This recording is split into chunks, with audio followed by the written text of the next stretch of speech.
Lotus, ça veut dire label pour orienter les technologies et les usages vers la soutenabilité. C'est un outil ludique pour accompagner les porteurs de projets à réfléchir aux impacts environnementaux et sociétaux de leurs projets d'innovation. On se rend compte que la plupart des appels à projets maintenant demandent à ce que les porteurs évaluent les impacts environnementaux et de temps en temps sociétaux aussi de leurs innovations et que les porteurs sont souvent démunis, surtout quand il s'agit de projets sur la filière sécurité, la filière défense, la filière drone. C'est des fois difficile d'évaluer l'impact et de se poser les bonnes questions. Alors aujourd'hui, Scalian est venu à SAFE pour tester une fresque de l'éco-conception.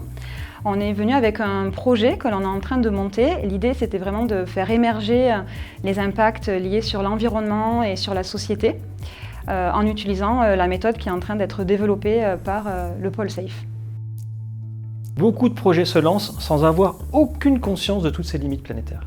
Et on avait envie que les gens qui veulent innover aient dans la tête l'existence de toutes ces limites. Ça se joue avec 2 plateaux de jeux qui sont posés sur des tables, des jeux de cartes. Ça dure à peu près 3 heures, 3 heures et demie. Ça se joue collectivement. Donc la première étape, on recense toutes les parties prenantes. Clients, usagers, animaux, paysages. Étape 2, on repense toutes ces entités et on se demande s'ils sont favorables au projet, neutres ou défavorables au projet. L'étape 3 va nous permettre de choisir les différentes parties prenantes du projet et on va les quantifier dans l'étape 4. L'étape 5, on va inscrire tout ça dans son encastrement dans le système monde. Une fois que cette partie-là est faite, eh bien, je vais évaluer mon projet par rapport aux impacts environnementaux, par rapport aux 9 limites planétaires et par rapport aux critères sociétaux qui sont fixés par les critères des indices de développement humain des Nations Unies. La numéro 7, où je vais trouver des solutions et évaluer est-ce qu'elles sont faciles ou difficiles à mettre en œuvre, est-ce que leur impact est fort ou modéré. Et enfin, je mets tout ça dans un tableau que nous appelons EQ. EQ pour système économique que je vais choisir.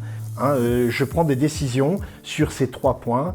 EQ, à un jour, à un mois, à une échéance que je choisis. Alors le retour d'expérience, c'est que c'est très ludique, très accessible.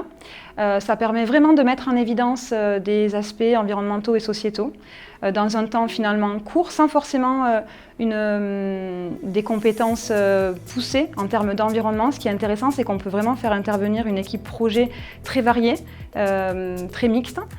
Et ça nous a vraiment aidé parce que ça permet de se poser les bonnes questions. Avec qui je dois discuter? Qu'est-ce que c'est les postes qui vont être impactants? Est-ce que c'est plutôt sur la conception de mon produit? Est-ce que c'est plutôt sur son usage? Donc ça permet quelque part derrière de mieux répondre aux exigences de la part de nos clients en termes de RSE. Et ça permet aussi de mieux répondre aux enjeux qu'on peut avoir en interne parce que aussi nos collaborateurs, c'est des challenges qui les passionnent de plus en plus. C'est un truc qui les enthousiasme. Alors moi, j'ai trouvé ça super intéressant, complètement dans l'air du temps et j'espère que ce sera appliqué à la plupart des projets sur lesquels on travaille. C'est quelque chose qui est très amusant en fait, à faire, à participer. Ça nous ouvre aussi à des horizons nouveaux en termes d'impacts sociaux et environnementaux. Et du coup, je pense que côté Scalian, on est très prenant de ce type de méthodologie pour pouvoir accompagner nos clients sur les enjeux RSE en particulier.